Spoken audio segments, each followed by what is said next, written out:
Russian negotiators and Ukrainian negotiators sit at a table and talk to one another. And for a war as horrible as this is a very important position for us to be in, that we don't want to forfeit. Because if we walk away, or if we foreclose that, then who's going to do it? The United Nations isn't going to do it. France isn't going to do it. The EU isn't going to do it. The Russians won't even speak to them.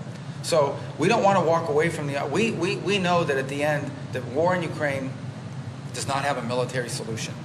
That war will be settled through a negotiation. And right now, we are the only country in the world that can be a catalyst for negotiation. If we forfeit that role, no one else can do it. That said, do I believe the president's patience is infinite? I do not. But I'm not going to forecast for you when that runs out or at what point he decides not to do it any longer.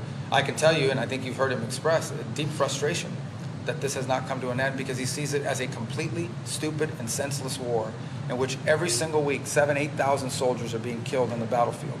Numbers that would be staggering in the context of any other conflict in the world. And that's what's happening, and it's doing tremendous damage to Russia. But it's also doing generational damage in Ukraine. Every day that goes by, more and more destruction, and it could take a generation for that country to rebuild, not to mention the suffering of its people that they've gone through this winter has been horrific. But why is that frustration equally levied at both Zelensky and Putin when it is Moscow that is continuing to strike civilian infrastructure? I go back to the point I made to you, and that is that the reason why Ukraine's been able to sustain this war is because the United States has provided and sold weapons to Ukraine, and has also provided them with intelligence assistance and the like.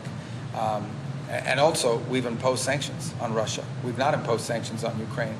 So in that sense, the U.S. has not, been stagnant here with regards to it. I think the president's frustration is generalized, and you've seen that expressed from time to time. He just doesn't understand how two countries in such a vicious, horrific, and bloody war cannot reach an understanding on how to end it. He wants to see it ended, and he's done a lot. He's invested a lot of political capital in this. I mean, the easiest thing to have done is to just continue with the previous policies that was just ending into a protracted conflict. The president's invested a tremendous amount of political capital. Steve has traveled, I don't know how many times, on his own dime, all over the world to try to bring this to a conclusion. So we have a lot of people that have invested a lot of energy into this. And I think we've made progress in narrowing the issues, but I think some issues still remain that are very, very difficult, unfortunately. Secretary, the president has a trip to China scheduled the end of... March something to early April? Yeah. Yes. And last night the State of the Union was the first time in 2 decades that China wasn't expressly mentioned in the speech. What's your view on the competition for the U.S. with China and China's access to things like cutting-edge NVIDIA chips or other AI chips and things? Yeah, so I think we've reached a point, at least, of sort of strategic stability in the relationship. I think both countries concluded that having an all-out global trade war between the United States and China would be deeply damaging to both sides and to the world. There remain issues of disagreement. There remain issues that we know in the long term are going to have to be confronted and could be irritants in our relationship. We've not been bashful in saying that we don't think we don't think it's sustainable to live in a world where we depend on some country for 90% of anything, whether it's supply chains or critical minerals or the like, pharmaceuticals and the like. And we have every intention of doing everything we can to ensure that our critical supply chains are diversified. And that will continue to be a point of contention, I imagine, but that's something that's critical to our national security and that we've been working on and will continue to work on. I also think that from a responsibility standpoint, the 2 largest economies in the world who both possess nuclear arsenals have to be able to talk, have to be able to communicate, and have to be able to interact. It would be reckless and irresponsible for the United States and China not to have meetings, not to have conversations, and not to have opportunities for our leaders to interact with one another. I just think I don't know anybody who thinks that's a good idea. It would be foolish and frankly dangerous for us not to have a relationship with them, even as our areas of conflict and disagreement remain. Are you worried though about technology theft, or that they're getting access to chips that export controls should be preventing them from getting access to Blackwells and other things? Yeah, like and that? every agreement the president's made has all gone through a full national security review to minimize and mitigate against that. Obviously, no measures are perfect. They've also been developing their own native capabilities.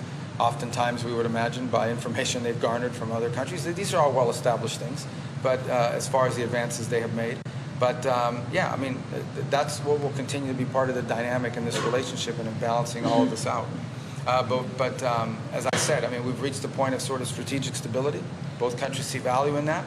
We've gotten them to schedule more fentanyl precursors, which is important. Now we need them to act on it. We've seen them increase their purchase of American agricultural goods, but there are other areas where we wish they were doing more, and we'll continue to press on those. They're going to take you off the sanctions list so you can go? We'll find out when I go. Mr. Secretary, there were talks in Geneva this week between officials who deal with nuclear weapons from the United States, China, and Russia. I wondered if you could characterize how those talks, what came of those talks, and whether there's any sign that Chinese officials would consider some kind of trilateral, nuclear non-proliferation treaty like the president has suggested he is seeking. Well, we think ultimately in the 21st century, for there to be a true arms control agreement, it has to involve China. Their stockpiles have increased dramatically. Their position that they would argue is that they're still way behind the United States and Russia. We think that's irrelevant. They certainly have the capacity to catch up and are well on their way to doing so. So we believe, the president strongly believes, that for any sort of agreement on nuclear agreement in the 21st century to be legitimate, it has to involve these three countries, the United States, Russia, and China.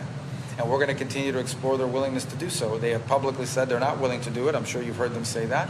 I'm sure they've reiterated, and I know they restated that again very recently. But we'll continue to press on it because we think it would be good for the world if we could reach such an agreement. The president would be in favor of that if we could do it, but it has to be all three countries. So how do you compel China to, if they're saying it's just not in our interest? Well, then we may not have a deal. I mean, we can't compel them. They'll just have to argue to the world why they need to keep building nuclear weapons. And, that's a sovereign choice that they can make. I mean, you can't compel anyone to make a deal. You can certainly create incentives for them to do it, but you can't compel it. So, we can pressure, we can guide, we can cajole, but we can't compel. So ultimately, if they want to make an arms deal with the three countries, we're prepared to talk about it. If they don't want to do it, then we won't have one. And we'll just keep doing what we need to do. Can I ask you about Haiti? Your results with Yeah. Prime Minister. What's the current status there? I mean, what are you looking for from the Prime Minister? Well, yeah, I mean, a couple things. We had a rough patch there early this year when the Transitional Council said they weren't going to leave.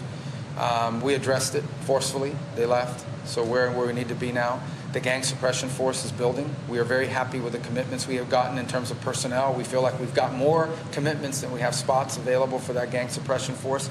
We need to do a little bit better on the funding. We're still looking for donor countries to fill in gaps, but we think we'll get there. It'll be under UN auspices, which is important for the UN to show that it can solve a problem. And the goal of this entity will be to get on the ground and allow the Haitian authorities to hold territory from these gangs. So you can have a baseline of stability that allows you to do two things. Number one, rebuild the country without having to go through roads that have checkpoints run by these criminal gangs. And number two, hold elections, perhaps later this year. Maybe not in the middle of the summer when it's rainy season, but later this year. That's the desire they have as well. It's hard to hold elections, however, when you still have gangs conducting checkpoints. And those aren't going to be real elections. So that's why the gang suppression force is so important, and why, I'm very proud of the role the U.S. played in forming that. And I'm very happy at the role that countries like Canada and others have played, been very forceful in helping us with this. There are a couple other countries we wish would step up and do a little more, and we'll be talking about that. I've raised it at every G7 meeting. And we've gotten good response. Japan has now made contributions, and others. We need to get a few more donor countries up to the news studio से फिलहाल इतना ही। मज़ीद updates के लिए देखते रहिए ARY news.